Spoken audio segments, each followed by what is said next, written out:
Hello दोस्तों, कैसे हो आप। पाकिस्तान में प्राइम मिनिस्टर के होने वाले सिलेक्शंस और पिछले दिनों हुए इलेक्शन को लेकर के मेरी प्रिडिक्शंस या पेशन गोई जो है लगभग अब फाइनल स्टेज में आ चुकी हैं और पूरी तरह से सच होने वाली हैं। पिछले दिनों ये खबर आई है कि नवाज शरीफ जो है वो प्राइम मिनिस्टर की रेस से बाहर हो गए हैं और उन्होंने पाकिस्तान का प्राइम मिनिस्टर बनने से मना कर दिया है।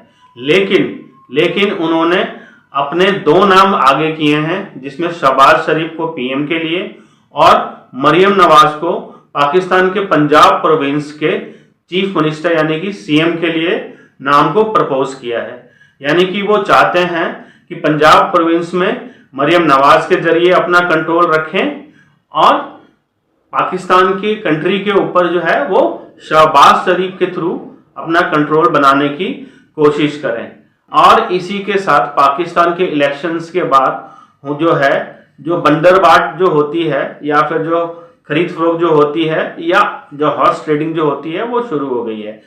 शहबाज शरीफ और जरदारी जो है जो इंडिपेंडेंट एमिनेज हैं उनको खरीदने में शुरू हो गए हैं और जोरों शोरों से उन्होंने काम चालू भी कर दिया है।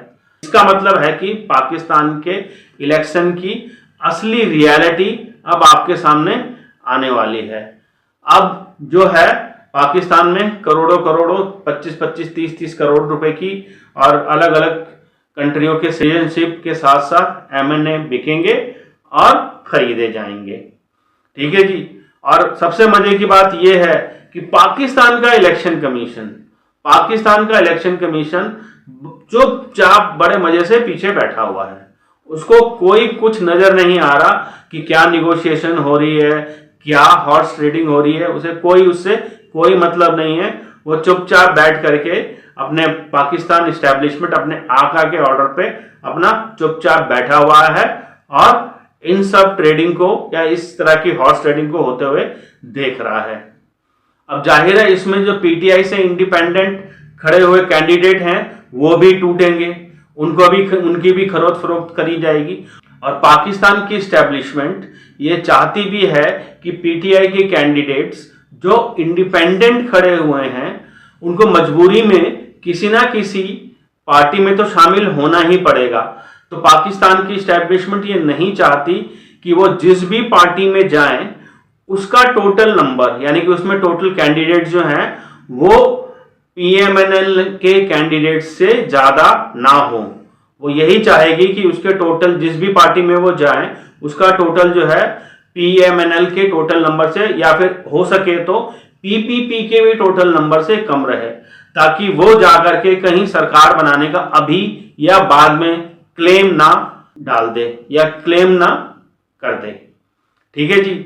ये है रीजन कि पाकिस्तान की इस्टेब्लिशमेंट भी जो है इस चीज को एनकरेज कर रही है कि खरीद फरोख्त हो और जरदारी और नवाज शरीफ जो हैं वो अपना पैसे का लेन देन करके जो है एमएनएस को खरीदें। और अगर फिर भी कुछ कमी रह जाएगी तो देखना आखिरी में पाकिस्तान की इस्टेब्लिशमेंट मतलब आर्मी और आईएसआई जो है अगर बात नहीं बनती तो अपना डंडा लेकर के आएंगे और एमएनए को डंडों से हाँक के अलग अलग पार्टियों में शामिल करेंगे। और जाहिर है कि इसमें कोई गलत बात उनको तो नजर नहीं आती। पाकिस्तान की इस्टेब्लिशमेंट ने बड़े ही समझदारी से या बहुत ही टैक्टिकल तरीके से पाकिस्तान की स्टेट का डिस्ट्रीब्यूशन अलग अलग पार्टियों के बीच में किया है। जैसे पंजाब जो बहुत बड़ा सूबा है या सबसे बड़ा सूबा है पॉपुलेशन के मामले में, वो उन्होंने पीएमएनएल को दिया है और सिंध और बलूचिस्तान वो उन्होंने पीपीपी को दे दिया है और पीटीआई को जो है वो केपीके दे दिया है। एक्चुअली में पाकिस्तान की इस्टेब्लिशमेंट्स का बहुत ज्यादा जो जोर जो है वो केपीके में चल नहीं पाया, वरना वहां पे उनको एक फ्रैक्चर्ड मैंडेट लाना था, लेकिन उनका कंट्रोल वहां पे इतना ज्यादा नहीं हो सका, इसलिए वहां पे ज्यादा पीटीआई के कैंडिडेट जीत गए। और थोड़ा सा उनका इन्फ्लुएंस है भी टीटीपी वगैरह और दूसरी चीजों की वजह से। खैर उसमें अभी डिटेल्स में नहीं जाते, अभी फिलहाल इसको यहीं रखते हैं। और इन सब के पीछे जो मॉरल ऑफ द स्टोरी है, इन सब के पीछे जो मॉरल ऑफ द स्टोरी है वो है आईएमएफ। ठीक है जी। अल्टीमेटली इन सारे कलाकारियों और कथा कहानियों का जो मेन जो रीजन है वो है आईएमएफ से लोन लेना। जाहिर है बहुत जल्दी आईएमएफ का प्रोग्राम खत्म हो रहा है, उनको उससे लोन भी चाहिए और आईएमएफ की लोन के साथ साथ और दूसरे लोन भी लिंक्ड हैं जो कि यूएई से और सऊदी वगैरह से इन्होंने लिए हैं, जिनके ऊपर कंडीशन है कि जब तक आप आईएमएफ के प्रोग्राम में हैं तब तक आप इस लोन को रख सकते हैं और जब आईएमएफ का प्रोग्राम खत्म होगा तो आपको ये लोन हमें वापस करना पड़ेगा। और पाकिस्तान की इस्टेब्लिशमेंट को तो जाहिर है पैसे तो चाहिए ही चाहिए, उसके बगैर जो है उनका गुजारा नहीं हो सकता या पाकिस्तान के कंट्री को रन करने के लिए, क्योंकि जाहिर है उनकी इकोनॉमी जो है वो लोन पे ही चलती है तो उनको चाहिए। तो इसीलिए इन सारी कथा कहानी का जो मेन जो क्रक्स है वो है आईएमएफ से लोन लेना। इसीलिए उन्होंने इलेक्शन कराए, इसीलिए उन्होंने ये सारी जो है ये जिसे कहते हैं ना शतरंज की बिसात बिछाई, ताकि वो आईएमएफ से एक जेन्युइन रीजन दिखा करके कि हाँ भाई हम तो डेमोक्रेसी है, हमारे यहाँ तो इलेक्शन होते हैं, और उन सबको दिखा करके लोन ले सके। और वैसे भी पाकिस्तान की इकोनॉमी का मेल्टडाउन चालू हो चुका है। वहाँ की स्टॉक मार्केट पिछले दिनों बुरी तरह से गिरी है, उनके बड़ी बड़ी कंपनियों की वैल्यूएशन इस तरह से गिरी है कि पूछो मत। और जाहिर है इन्फ्लेशन भी बहुत जल्दी बढ़ने वाली है और बहुत जल्दी आप देखेंगे कि इन्फ्लेशन रेट भी जो है बहुत ज्यादा बढ़ता जाएगा। और मेरे को ये भी उम्मीद है कि बहुत जल्दी जो है ये अपने डेफिसिट को पूरा करने के लिए पेट्रोल डीजल के प्राइसेस बढ़ाएंगे और हो सकता है बिजली के प्राइसेस भी बढ़ाएं, और गैस है जो घरों में आती है जिनको वहां पे वो सुई गैस बोलते हैं, उसको भी या उसके भी प्राइस वो बढ़ाएं। ठीक है।